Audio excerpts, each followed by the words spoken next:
Hey everybody, it's me, Artie, and today we're going to pull one from childhood. We're going to make no-bake cookies. Ours are going to be peanut butter, and we're going to cover them with a chocolate ganache. So, what do you say? Let's go make them.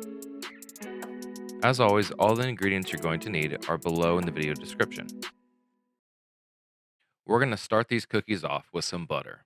Go ahead and take your butter, throw it in a medium saucepan over medium heat.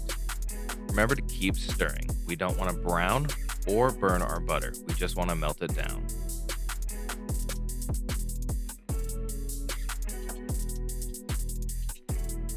Now that our butter is nice and melted, we're going to go ahead and pour in our milk, give it a good stir, making sure to incorporate everything. Next on the list is our powdered sugar. Go ahead and dump all that in there and give it a good stir. Make sure it's fully incorporated with everything else, and then bring it to a boil for about a minute. Make sure you are always stirring. We don't want anything to burn. Now it's time for the peanut butter. Before you add the peanut butter in, make sure you remove it from the heat.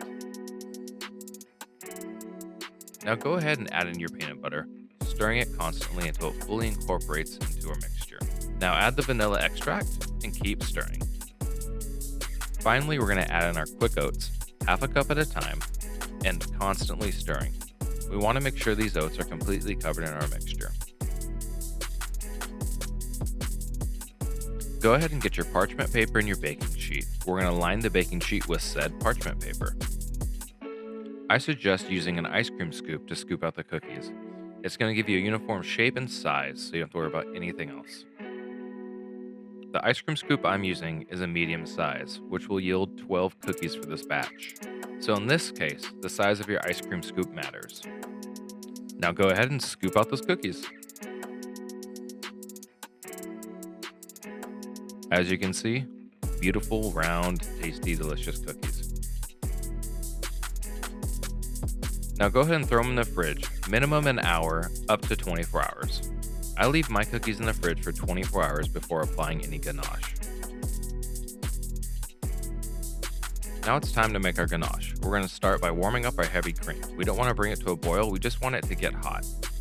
Now that we have our heavy cream heated up, we're going to go ahead and take it off the heat and then pour in our chocolate, constantly stirring to incorporate the two. If you're okay with having dull ganache on your cookies, you can stop here, but we all know that's not what we're going to do, are we? The trick to getting a shiny ganache is adding in corn syrup. Just a little bit, 2 or 3 tablespoons will do the job. So quick little tip, when you're working with corn syrup, it's okay to use a microwave. This stuff is thick and slow moving. Get your desired amount and put it in the microwave for about 15 seconds. This will make it much easier to work with. Now that we have this beautiful shiny ganache, it's time to top the cookies with it.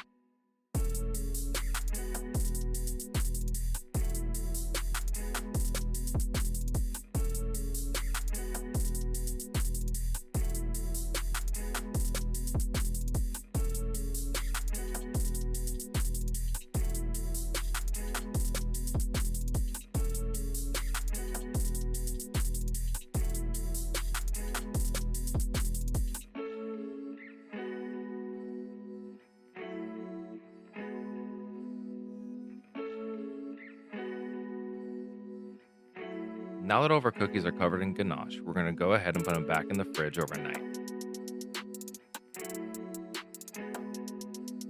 And there we have it, 2 delicious no-bake cookies, one with our beautiful ganache and one just peanut butter.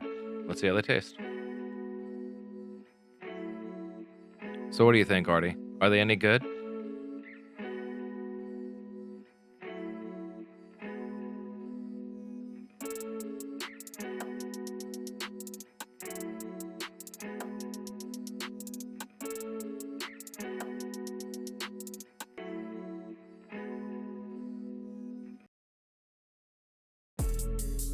I think he likes them.